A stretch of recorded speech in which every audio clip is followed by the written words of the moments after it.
I'd like to introduce our presenters. Today we have Ashley Walsh, who is the Director, Client Services, OR. Yay, Ashley. And we also have Zitong Lee, who is the Group Product Manager, OR. Yay, Zitong. So let's go ahead and get started. Here's Ashley.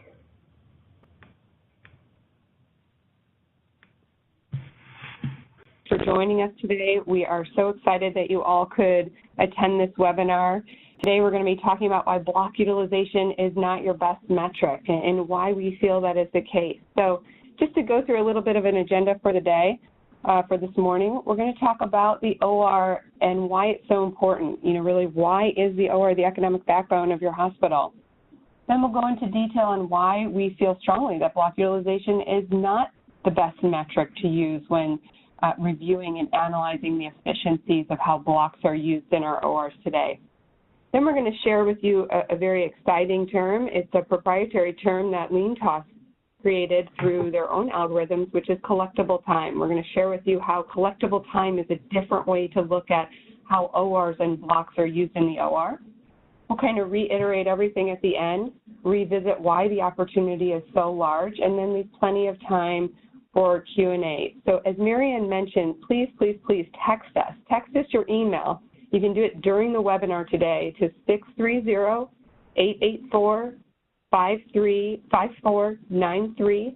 Please text us your email. We would love to hear from you, continue more conversations with you offline. You also can send us an email at demo@leantaas.com.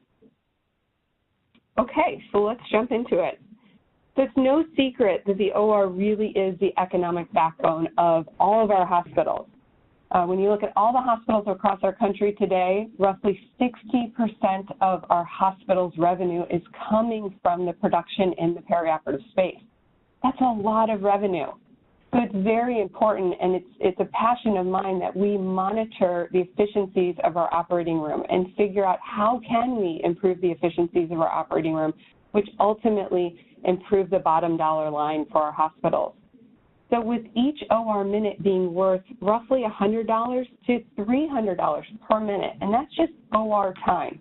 So we're not taking into consideration their revenue from pharmacy, labs, inpatient stay, expensive implants, expensive surgical supplies. When you just talk about the time billed from the OR, when doing a survey across the country, we see that falls somewhere in the $100 to $300 per minute per OR.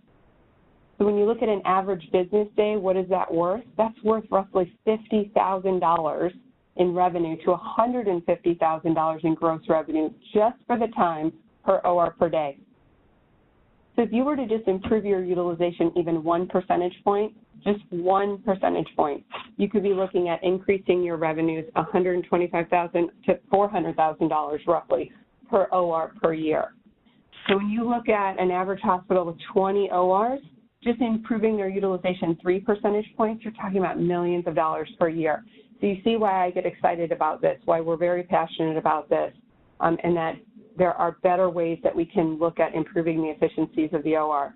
So on the right side of your screen, you'll see a case study that we recently published alongside UC Health.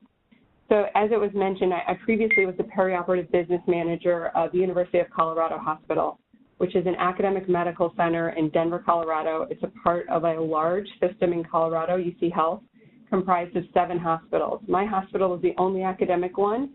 The rest of the system is community-based hospitals. And they published a case study discussing how in implementing a suite of tools and utilizing this concept of collectible time and looking at things differently, not necessarily using block utilization as we historically have to monitor the efficiencies of the OR, led to very significant improvements in this hospital. So we saw that blocks were released 47% more releases for our blocks. And why is a release block important? Well, because then we can reallocate it. If we know our physicians are not going to use their blocks ahead of time, we can adjust our staffing. We can reallocate our blocks to other providers. We can be more efficient with our time.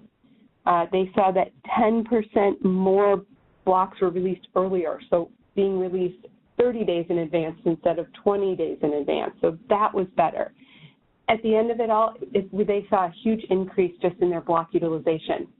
And so for their suite of over 25 ORs, that led to over $400,000 per OR in revenue per year increase. So that was really exciting. If you're interested in hearing more about that case study, again, please send us an email. You can contact me directly or LeanTaaS, and we would love to share that with you in more detail offline. How do we evaluate the efficiencies in our ORs today? On your screen, you'll see a lot of terms that you're very familiar with. First case on-time starts. These are important key metrics to analyze in our operating rooms. First case on-time starts, turnover delays, OR room utilization, and block utilization. For me, previously, in my 8 years as a perioperative business manager, these were my primary key performance indicators that I focused on. Today, our focus is going to center around block utilization. Block utilization was probably one of the most challenging ones to monitor, analyze, and effectively change in my tenure of being a business manager at UC Health. And so I'd love to share with you some thoughts on why we feel block utilization is not your best metric. So let's talk more about block utilization specifically. This is one of the many ways to define how you calculate block utilization. I think this is a very standard definition that block utilization typically is your time in the room. So patient wheels in to wheels out. Frequently, we include turnover in that calculation, whether it's your scheduled turnover or your actual turnover is where you'll see variations in this calculation across hospitals. And we do that divided by the total allocated minutes per block. So however many minutes you're allocating per block owner per day to get block utilization. And so when you do all that, you get a magical percentage. And that is a standard definition for block utilization. So what's wrong with that? Let's take a look at two examples here. On the left, I'm showing you an example of, just for example's sake, we're going to call it an orthopedic surgeon. And each row represents a different day that that surgeon may, or that group may have had block. On the right, for example's sake, we're going to look at a neurosurgeon and how their days may have looked in their blocks. Both of these examples yield a block utilization of 75%, but they look very different. When you look at the example on the left, you can see that the blocks were pretty tightly packed. Turnovers might have been delayed here or there. There might have been a delay in first case on-time start here or there, but overall it's pretty well packed. However, they didn't use all the blocks that were allocated to them. So we can see at the end of the day, there were about 2.5 days of block that could have been reallocated to another block owner.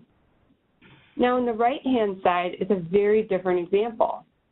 We're using this example of a neurosurgeon whose cases vary in length. Sometimes they're 3 hours, sometimes they're 4 hours, sometimes they're 7 hours. And you can see that there really wasn't any time, even if you tightly packed them a little bit better and the turnovers were a little tighter, at the end of the day, could you really put on another case? Maybe yes, but probably no. So this is an example why two different service lines have very different yields with the same percentage.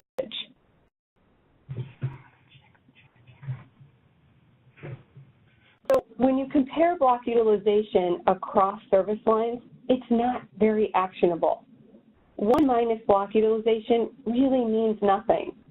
They're typically block committees meet monthly, and they look at a list of block owners, and they have a threshold.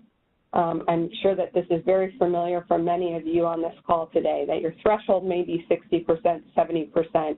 And so you're going to start looking at who is below that percentage point. And then you're going to try to figure out, can we take away block time? Can we reallocate block time? But just as in the example before, 60% for one surgeon is very different for 60% for another surgeon. And then you have to do more investigating as a committee to determine why could maybe I take away some time from this 60% utilizer and not the other. And it's in that example before where there's so many variations. So what else does that mean? It means it's not surgeon-centric. It's not being surgeon-friendly. We're penalizing surgeons for many things that are, one, sometimes out of their control, and two, sometimes not actionable. So we can't compare block utilization across service lines without doing further investigation. It's not comprehensive. So when you look at the inverse of block utilization, they're being penalized for those turnovers. They're being penalized for when they're longer than the scheduled turnover. They're being penalized for delays in first case on-time starts.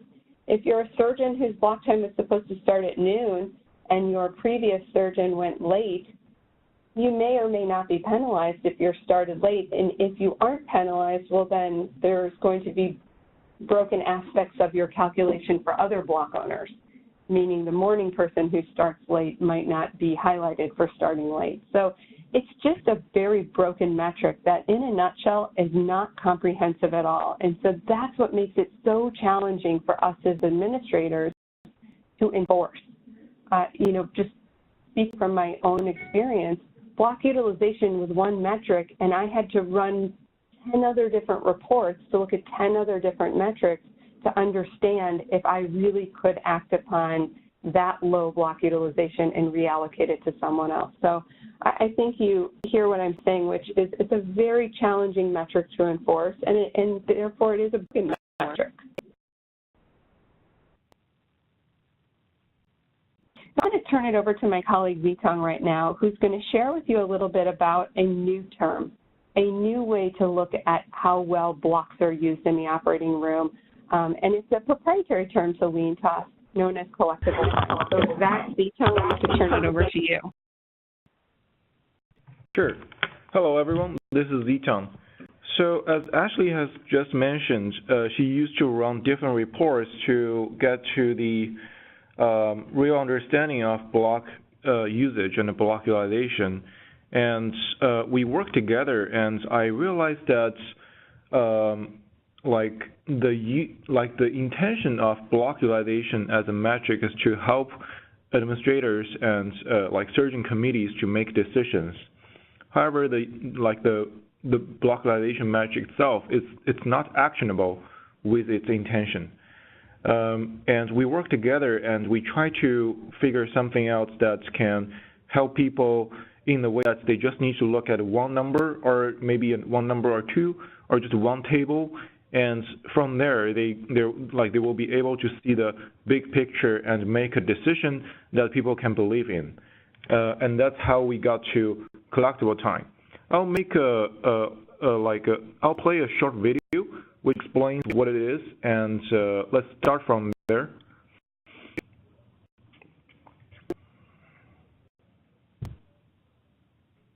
Utilization, the traditional way to track OR performance, is not always actionable and can unfairly penalize surgeons. The way it's calculated and reported, total in-block minutes plus turnover divided by allocated minutes minus released minutes, isn't really actionable. Let's take an example. The green boxes here represent utilized time. The gray boxes represent unused time. The white boxes represent released blocks. Today, we count all gray boxes as unutilized time. That's the problem. Let's take a closer look. Look at these periods of unused time. They're so small. Maybe the surgeon finished early, or maybe things just got delayed a bit. Even if we reclaim them, we can't schedule any cases in them. Now, let's take a look at release time. On one hand, it's not fair to hold surgeons accountable for all of their release time. Sometimes things come up, vacations, conferences, clinic schedules, and other conflicts that make it perfectly reasonable for a surgeon to release their blocks. On the other hand, if a surgeon consistently releases a majority of their blocks, the block utilization, the way it's calculated today, can still be high. There's a better way to go about this. We call it collectible time. In a nutshell, collectible time is any unused time that can realistically be reclaimed. It's a much better way to track utilization because it's actionable, it's realistic, and it's fair to surgeons. Going back to our example, the red boxes here, that's collectible time. Why? Because we can actually reclaim them and put cases in them. We can't put cases in these smaller blue boxes, so we simply ignore them. We can set realistic thresholds for what's a good reclaimable period of time and what's not. 4 hours, for example, fairly conservative. It means that any unused period that's less than 4 hours will be ignored, and anything that's longer than 4 hours will be considered as collectible time. We also can set an expectation for release time. For example, we can say releasing up to 30% of allocated time is acceptable. That means if a surgeon has 10 blocks, we'll say releasing 3 blocks is acceptable. And if you release more than 3, we'll consider that as collectible time. Now, let's see the numbers in this scenario. We're looking at a 12-week example. 12 blocks allocated, 4 of them released, 8 of them kept unreleased. Now, adding up the green areas, the surgeon used 3.4 blocks worth of time. Block utilization, as currently calculated, would be 43%. Now, can we take away 57% of their block time? No. Now, let's look at collectible blocks.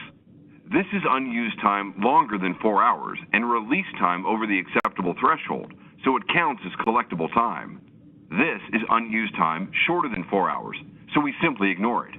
Using this logic, the collectible time equals roughly 3.4 blocks, or 29% of the total allocation. Now we can say, let's take away 1 block every 4 weeks. And this is fair and considerate because it wouldn't affect the surgeon in any way. We're only taking away time they otherwise wouldn't have used based on their demand patterns. Collectible time is a far more comprehensive, actionable, and fair metric to better manage block allocation. That was just a simplified example.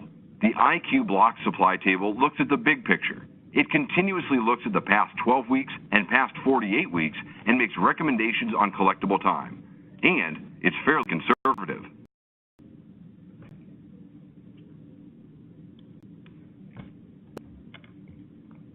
All right. Hopefully that's something making sense to you. I'll just go over this once more. So in this visualization, we are seeing a very similar example with what you were just seeing in the video, and it's a 12-week example. Each bar indicates a day, like off the block. Some surgeon might be have been allocated from January 3rd all the way to March 22nd, which is a very typical allocation periods that we could look at if we were at April or May block committee meeting. So let's look at this, and as a surgeon committee, we're seeing that some cases are being done in the block, and the blue bars means the use time, the gray bars means the unused time, and there are 4 released blocks in this case. And you can see these blue triangles. These are what we call non-collectible time because they're so small. Take the January 3rd, for example. Maybe it's from 7:30 to 9:30, or maybe 7:30 to 8:30. It's just 1 hour, 2 hour chunk that it's difficult to give to someone else to realistically put a case in there. Something similar would be towards the end of day on January 24th. Maybe it's like ending the case about 3 p.m., 4 p.m., 1 hour, 2 hour left, and people cannot really do anything about it. More cases like on February 1st, there are small chunks of 30 minutes, an hour in between cases. Then, as you see, the red diamonds, these are the periods as we call collectible time that we should not ignore and we should consider in the collectible time metric. And we should also be aware that leadership or the surgeon committee themselves will be able to decide how much time is acceptable to release. So the entire model is very customizable, meaning that you can decide how long is too long for a period of unused time, and you can decide how much is too much in terms of releasing time. So here's like how it looks in our IQ product, meaning that you can choose all the way to 100% release time is okay, meaning that even if someone releases all the time, we don't count it as like bad behavior, which is very lenient. On the other hand, you can lower this bar to say maybe 15% is a good measure, which is about how much time typical American corporations give people on the PTO or something like that. And similarly, like you can say maybe 4 hours is too long to leave open, and they can shrink it to maybe 2 hours or shorter. This could be very useful for hospitals with different kinds of surgery centers.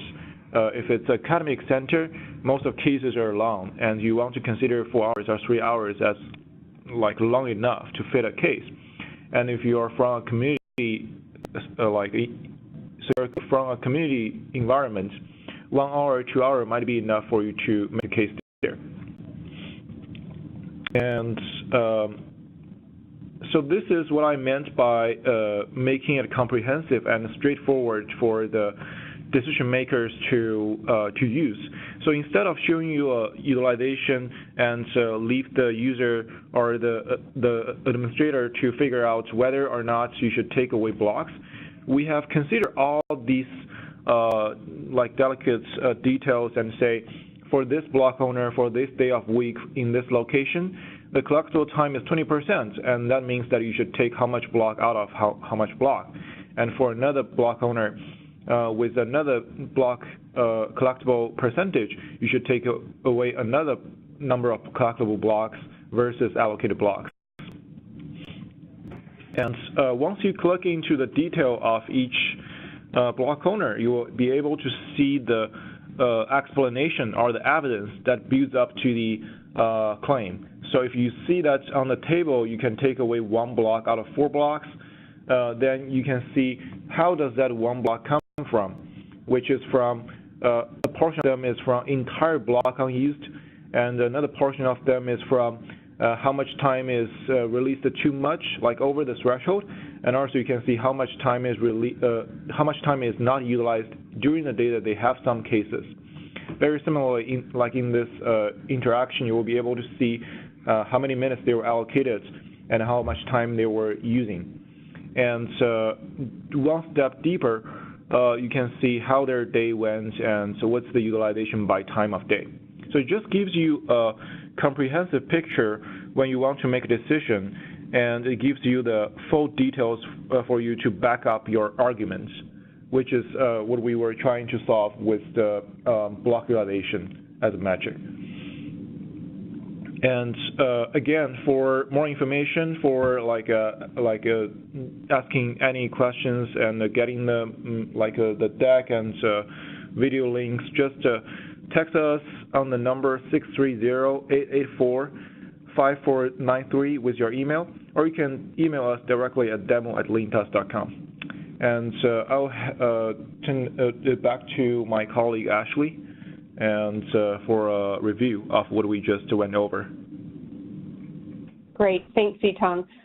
Before we summarize, I'd like to back up 2 slides just to touch again on the collectible table. And I feel that there are a lot of people on the call kind of wondering about how do we do this? How do we get this information? How do we calculate this data? So I'll let you know that LeanTaaS as a company has worked with many EHRs already, Epic, Cerner, Meditech, soon to be McKesson.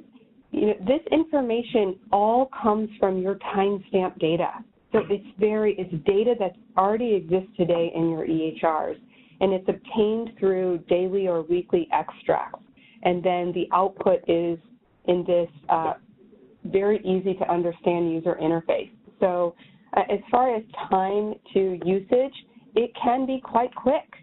So because that they have had experience, we've had experience with all these different EHRs, we understand the ins and outs of all the different EHRs and understand really what tables we need, what data points we need in order to turn this around very rapidly to users. So we have had customers that have gone live in 4 weeks. We've had customers that have gone live in 6. So you can see that the time to value is very short for getting this great comprehensive tool.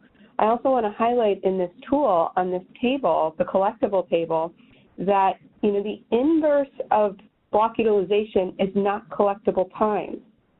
So we talked about that a little bit, what collectible time is, and I just want to highlight it a bit more.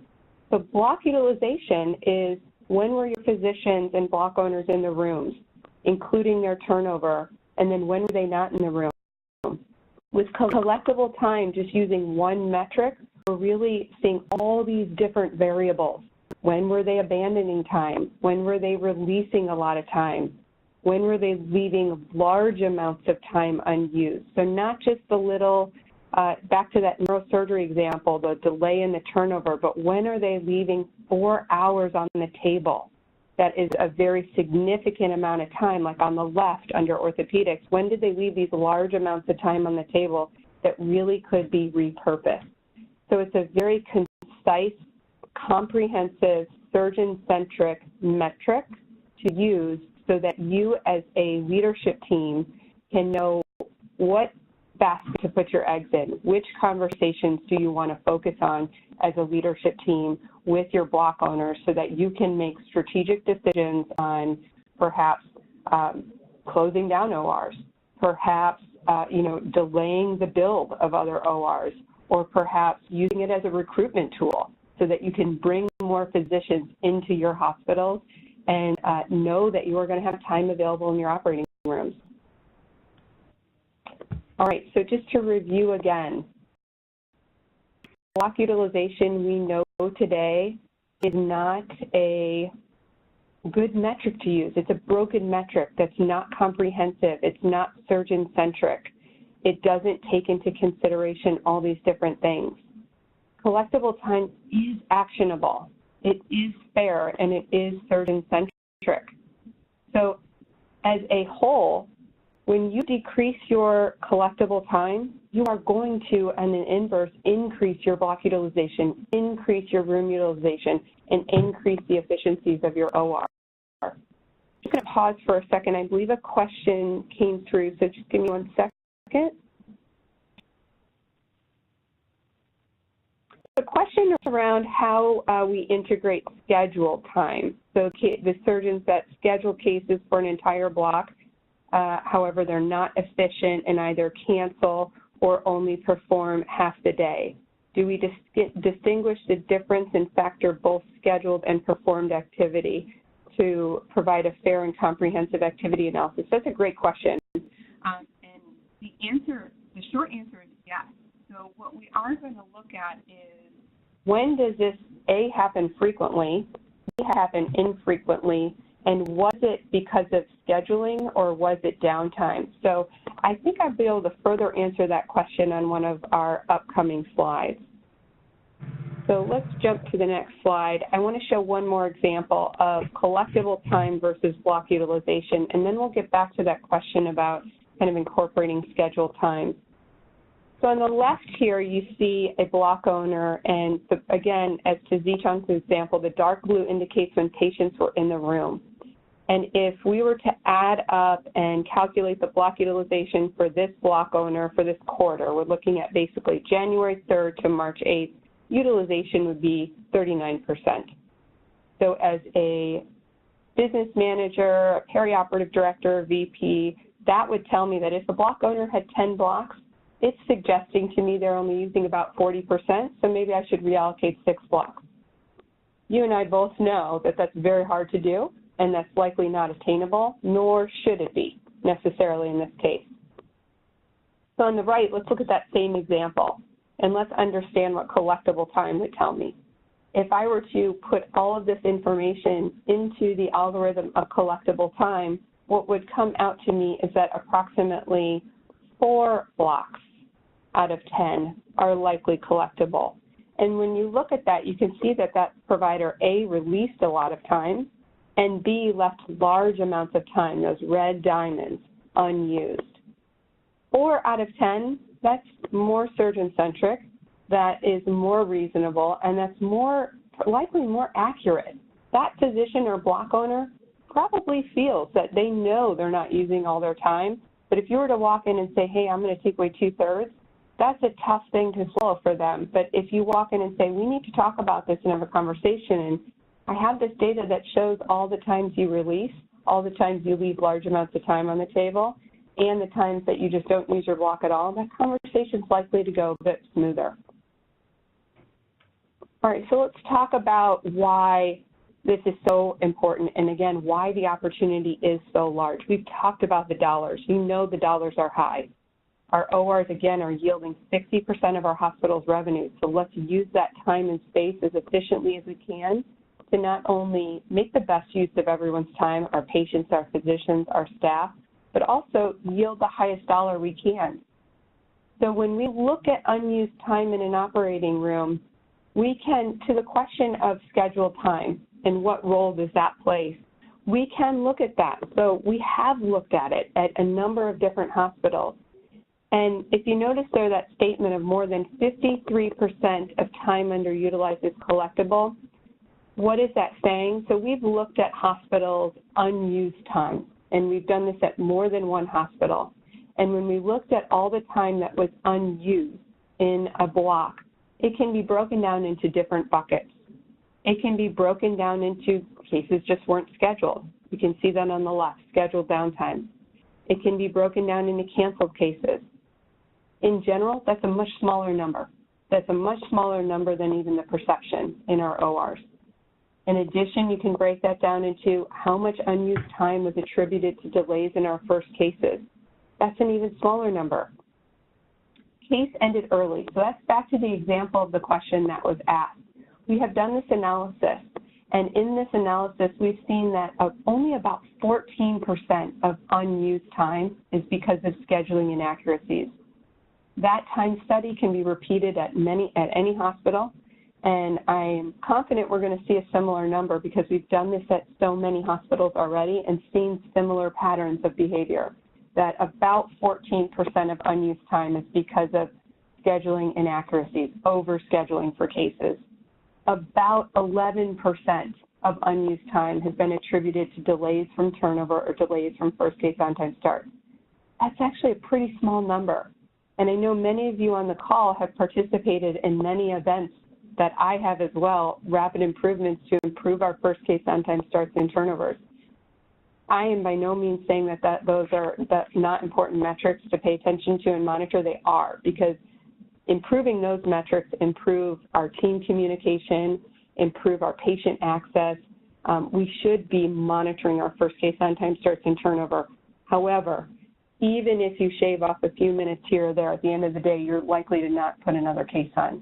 So what we're saying in this is pay attention to those metrics for efficiencies, for communication in the team, patient access. But if you want to get more bang for your buck in your OR, that's probably not where you're going to get it. You're probably likely to get more bang for your buck in focusing on the scheduled downtime. And so again, looking at all of this together and decreasing that collectible time. So scheduled downtime is collectible, and that's what we're telling you here. We want to help you identify what is collectible in your ORs and how can you repurpose that? How can you use that to increase your efficiency? Because again, decreasing that collectible time will increase your utilization. So I hope that that was very useful to you. We would love to hear your questions right now if you have some. Again, we would love to continue this conversation. So please email myself directly, email Zitong, text 630-884-5493 with your email, or email us directly at demo@LeanTaaS.com to continue that conversation with us, to ask more questions. If you want to hear more about the case study, want to know more about how can you get a collectible time table in your institution, what is required of that, want to know more about sending the message to your providers. You know, something that we didn't really spend this time on, we've done this in other webinars, is how do we get our physicians buy-in? And I'll tell you, it's increasing that transparency, increasing the communication and the reporting with our providers, getting data in their hands on their mobile devices weekly, daily, having them understand these metrics so that conversations don't come as a surprise to them, or that you're not expecting them to open up an attachment in an email once a month.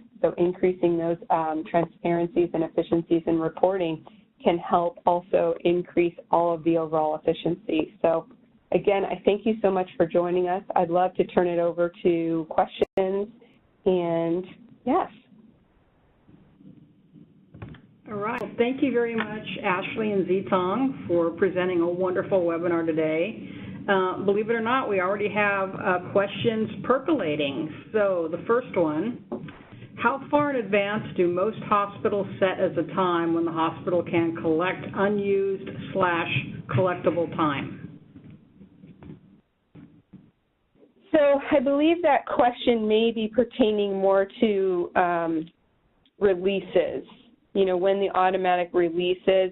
So collectible time is truly looking at unused time in the OR. So it's looking retro. When was time unused in the OR? Was it because there were 4 hours unused here or there? Was it because a whole day was unused? Or was it because they released more than their threshold? Releases are definitely up to the hospitals. If it helps to answer the question of how far in advance do we see hospitals setting their automatic releases, I'll tell you it varies. What we have looked at with many hospitals, though, we've done lead time analysis, meaning looking at when cases are scheduled or created to when they are performed in the operating room. If you still are on paper booking, that is a metric that can be analyzed. It might take a little bit more time than those of you that are on electronic booking, but it is still attainable to do. And what I will tell you why that's important to do is it will show you the true data, which is it's likely that the majority of your cases are scheduled 7 days or greater, or 14 days or greater in advance. So something we've been recommending to hospitals is there's really not a lot of reason to set your automatic release close to the actual date of service, meaning it's more beneficial to create an open marketplace where more people have access to produce a higher yield. So if you were to set your release time at 2 weeks, chances are there's going to be enough blocks or times unused that individuals who need to schedule cases less than 2 weeks or less than 7 days will get access. There's some other tools that IQ offers. Mobile time exchange, you know, through the device of your mobile or your computer can be actively looking at when there's time available in the schedule. That's back to my other point of increasing transparency. So I hope that answered your question. If you'd like to specifically email me or have a chat on the phone later today or this week, I'd love to continue that discussion. And in case the question is asking how often and how much data the app is suggesting people to see, we are suggesting that people should look at the supply table or the collectible time analysis at least every quarter to keep to the up-to-date performance of block usage. And we are suggesting people to take a look at both past quarter and also past year of the block usage, which is already packed and built into the the supply table you're able to see. For the collectible percentage and decisions we're suggesting, which is the number of blocks that we should take away among however any blocks allocated, we are using both past quarter and past year data, and we're actually using the one period that's more favorable to the block owner. To give you a simple example, for the past quarter, we are saying that Dr. Smith should be taken away 1 block per month, and for the past quarter, and for the past year, we are saying that you should take away 2 blocks per month. Then we're going to use the smaller number of the 2, which is 1 block per month, because that's something that the surgeon might come back and say, I have improved my performance in the past quarter, so you should look at more recent behavior to make your decision. So we're using that to make your arguments a bit easier. Okay, we have a few more questions here, and I also want to remind everyone, if you have a question, go ahead and open the Q&A box, and we're more than happy to field your questions. The next question is, will this presentation be available to attendees? Yes, it will. Post-webinar, we will be emailing all attendees, and you will have a link to a recorded version of this session. Let's see, what else do we have here? Let's see, how did you get your surgeon buy-in at UC Health? Sure, absolutely. One thing that we really started to do before really rolling out the concept of collectible time, we knew we had opportunities. We had low block utilization and high room utilization. I had high add-on percentages. A lot of those add-on percentages, a lot of those cases were elective cases. But because of the way our block system was set up, they weren't able to grid those cases and get them on the schedule in enough advance. So the first thing we really started to do to get our surgeons involved in thinking about things a little bit differently was what I mentioned was increase the transparency. We were good about reporting, we were bad about sharing. And I'm giving myself a bad, even though I emailed physicians every month their stats and reports. I put them on communication boards, et cetera. But that's a poor way to get the word out truly at the end of the day, because you're relying then on everyone stopping and looking or stopping and opening their email and really looking through the details of the attachments. Providers are very busy. We all are very busy in hospitals, and to add one more to-do to them, remembering to go to their email or go to the communication board and read this was a challenge. So what we started to do was push metrics directly to the providers through a very simple text message. So once a week, our providers started getting text messages on their mobile phones. What happened very quickly was a domino effect. So the providers we started with, they were hanging out in pre-op and talking about their stats with other providers, and other providers said, how do I get that information? So it was just a very easy, simple tool to send a text message and get them their metrics right in their hand that are meaningful to them. So I didn't send them a report of the whole OR. I sent them a report just to them. That was very simple and very easy, and I underestimated how powerful that would be, to be honest, because it ended up being quite powerful. So that was one way we started increasing the transparency of metrics, got providers talking about more. The second way was we introduced an opportunity for them to see into the schedule themselves. So we introduced the concept of mobile block exchange or mobile time exchange. It's also a tool that LeanTaaS offers through the suite of tools of IQ, and they were able to look into the schedule, or their schedulers were, to see when's time available. What happened there was two things. One, I got physicians to start releasing more blocks.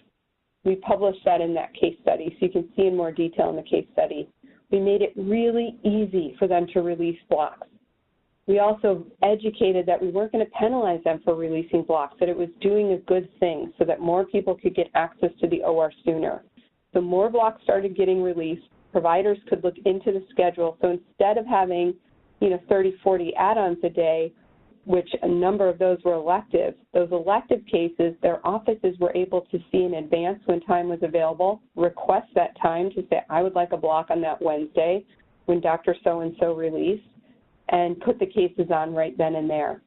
This was also a huge win for schedulers because the surgical schedulers and the clinic schedulers deal with a lot of phone conversations, Post-it notes, emails, you name it, to when he releases his block, I should communicate that with her, or vice versa. And this allowed everything to be done electronically.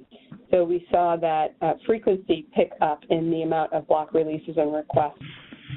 So I saw another question come in with how can it be leveraged if the hospital has a large percentage of add-on? I touched on that a little bit right there. I would challenge you to look at the types of add-ons there are. So add-ons can be all different kinds. They can be urgent emergent, they can be life and limb, or they can be elective. If a number of your add-on cases are elective, I highly suggest that you invest in a tool that it allows people access to the OR sooner so cases can get scheduled sooner. The other advantage then of doing the deep analysis on what type of add-on cases you're seeing are, it helps you identify then as a leadership group how much time should you set as open to absorb those urgent emergent add-ons versus how much time should you be blocked out in blocks. That's something that is often hard to do.